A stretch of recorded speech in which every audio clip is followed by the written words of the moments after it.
That is the only word for what we just witnessed. Not a debate. Not a political skirmish. We have just watched the live, televised collapse of the British government. This isn't politics anymore. This is the final, agonizing death rattle of a regime that has not only failed, but has actively declared war on itself. The question is no longer if this government will fall. The question is what will be left of our country when it finally does. Don't be fooled. The mainstream media, the ever-loyal servants of the establishment, will tell you this was just a fiery exchange. They'll talk about leadership tensions and cabinet splits. They are lying to you.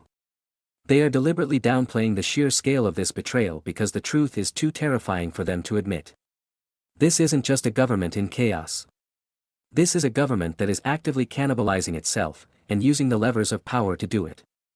The infighting you see is not a sign of incompetence. It is a symptom of a much deeper disease. The complete and utter abandonment of public service for naked, personal ambition.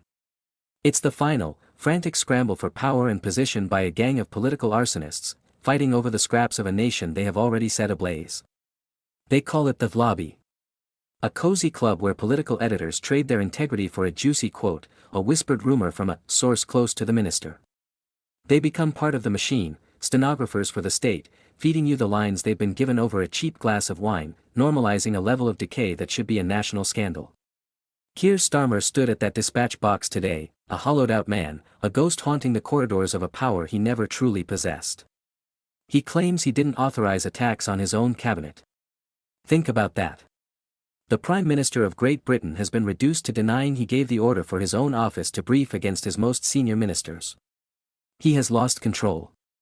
He is a prisoner in number 10, a puppet whose strings are being pulled by his own mutinous lieutenants and his shadowy chief of staff, Morgan McSweeney, the unelected Svengali whispering poison in his ear, moving the pieces on the board from a back room nobody voted for. This isn't a civil war over policy or principle. This is a turf war. A mob hit. They aren't fighting over how to save Britain. They are fighting over who gets the biggest share of the spoils as the country goes under, feeding stories to their pet journalists in hushed conversations in Westminster bars, plotting their next move on burner phones. It's a disgrace. And this is where the picture becomes truly, sickeningly clear. This is the creation of the ultimate two-tier Britain. Two sets of rules. Two realities. One for them, and one for us. In their world, the world of Westminster, they squabble over their careers. The Health Secretary, Wes Streeting, the Home Secretary, Yvette Cooper, the Energy Secretary, Ed Miliband, all auditioning for the top job, briefing against their boss, positioning themselves for the inevitable collapse. They live in a bubble of self-interest, completely insulated from the devastation they are causing. Starmer boasts of 5 million extra NHS appointments. He doesn't tell you that for millions of us, that means a 10-minute phone call with a locum who's never met you, or being added to another, longer waiting list. He has the audacity to claim waiting lists are down, a lie so brazen it would make Pinocchio blush. He talks of a united team, while his own backbenchers are described by his office as feral in the wake of yet another U-turn, another broken promise. It is a pantomime of power, a disgusting charade played out at our expense. They have built a system that protects only themselves. A system where the culture secretary can allegedly break the rules to give a donor a top job, with no consequences. A system where the deputy prime minister is, by his own admission, clueless about how many illegal migrant sex offenders have been let loose into our communities. This is their Britain. A safe space for the corrupt, the incompetent, and the criminal, where they can fail upwards forever. Collecting their ministerial salaries and their gold-plated pensions, utterly shielded from the nightmare they have engineered for the rest of us. And then there is our Britain. The real Britain. The one you live in.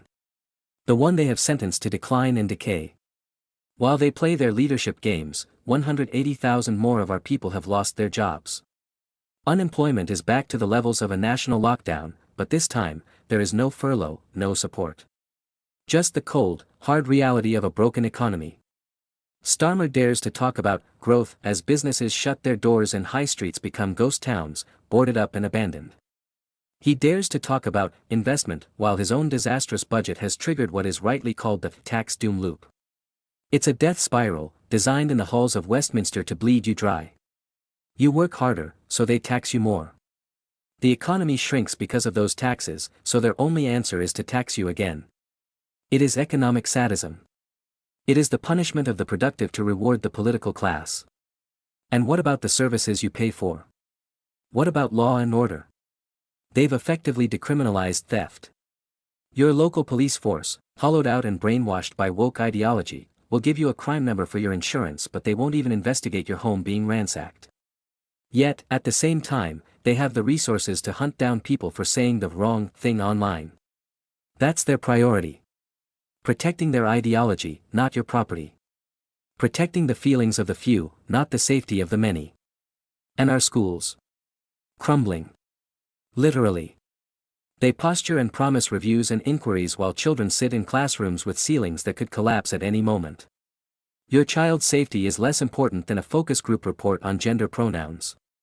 Try and find an NHS dentist. You can't. Our children's teeth are left to rot while illegal migrants are given free, comprehensive dental care the moment they arrive. Our pensioners, who built this country, are left in agony for 2 years waiting for a hip replacement, while the system bends over backwards for those who have never paid in a single penny. This is the brutal reality of their two-tier system.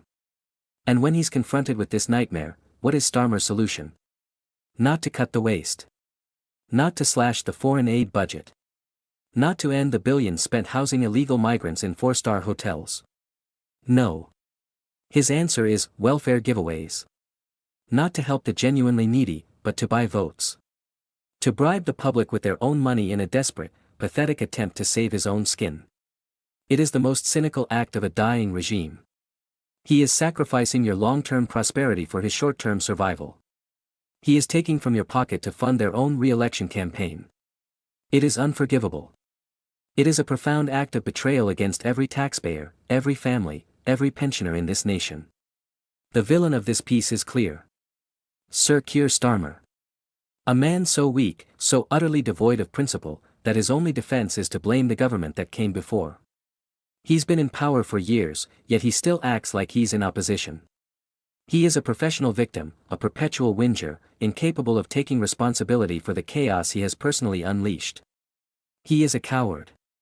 A man who hides behind statistics and deflections because he cannot face the British people and tell them the truth, that he has failed. He has broken the economy. He has lost control of our borders, a catastrophic failure overseen by his hapless Home Secretary Yvette Cooper. She, the ghost at the feast, wrings her hands and talks of complex challenges as our coastal towns are turned into open-air processing centers for the entire world. She has surrendered our sovereignty, not with a bang, but with a whimper and a spreadsheet. He has lost control of the NHS, surrendering it to his ambitious rival West Streeting, the smiling assassin who tours television studios talking about modernization while your grandmother waits 3 hours for an ambulance. His ambition is built on the suffering of the sick.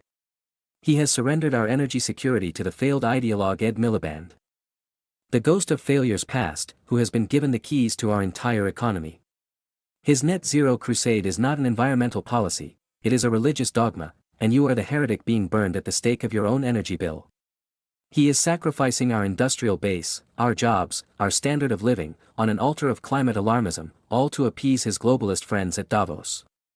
Starmer has lost control of his party, a nest of vipers exposed by the Rochdale fiasco. He has lost control of his own office.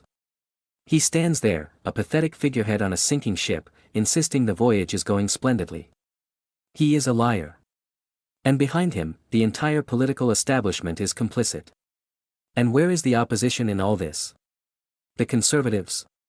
They are the architects of this managed decline. They handed Starmer the keys to a broken kingdom. They are the other side of the same counterfeit coin, offering focus-grouped platitudes while agreeing on all the fundamentals: mass immigration, net zero, the surrender of our national identity. They are not an alternative, they are the warm-up act for the disaster we are now living through. The only voice of truth, the only one who warned this would happen, was Nigel Farage. The only movement that offers a genuine escape route is reform.